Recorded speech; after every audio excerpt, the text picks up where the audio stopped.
1 Samuel, chapitre 16. L'Éternel dit à Samuel, « Quand cesseras-tu de pleurer sur Saül? Je l'ai rejeté, afin qu'il ne règne plus sur Israël. Remplis ta corne d'huile et va. Je t'enverrai chez Isaïe, Bethléemite, car j'ai vu parmi ses fils celui que je désire pour roi. » Samuel dit, « Comment irai-je?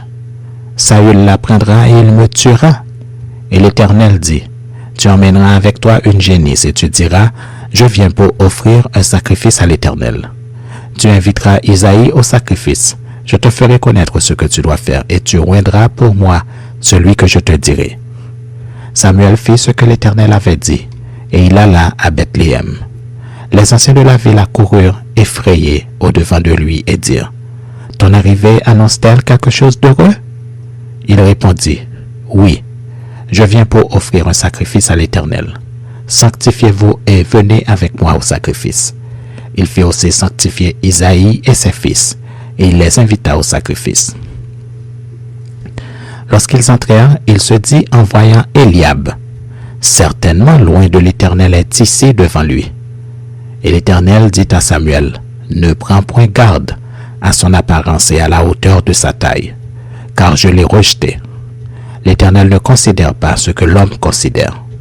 L'homme regarde à ce qui frappe les yeux, mais l'Éternel regarde au cœur. » Isaïe appela Abinadab et le fit passer devant Samuel, et Samuel dit, « L'Éternel n'a pas non plus choisi celui-ci. » Isaïe fit passer Shama, et Samuel dit, « L'Éternel n'a pas non plus choisi celui-ci. » Isaïe fit passer ses 7 fils devant Samuel, et Samuel dit à Isaïe, « L'Éternel n'a choisi aucun d'eux. » Puis Samuel dit à Isaïe, « Sont cela tous tes fils? » Et il répondit, « Il reste encore le plus jeune, mais il fait paître les brebis. » Alors Samuel dit à Isaïe, « Envoie le chercher, car nous ne nous déplacerons pas avant qu'il ne soit venu ici. » Isaïe l'envoya chercher.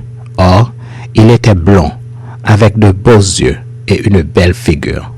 L'Éternel dit à Samuel, « Lève-toi, oins-le, car c'est lui. » Samuel prit la corne d'huile, éloignit au milieu de ses frères.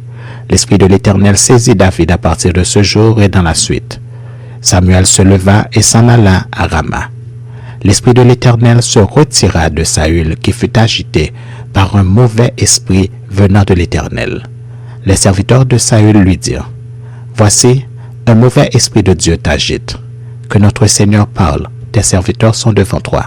Ils chercheront un homme qui sache jouer de la harpe, et quand le mauvais esprit de Dieu sera sur toi, il jouera de sa main, et tu seras soulagé. » Saül répondit à ses serviteurs, « Trouvez-moi donc un homme qui joue bien, et amenez-le-moi. » L'un des serviteurs prit la parole et dit, « Voici j'ai vu un fils d'Isaïe, Bethléemite, qui sait jouer.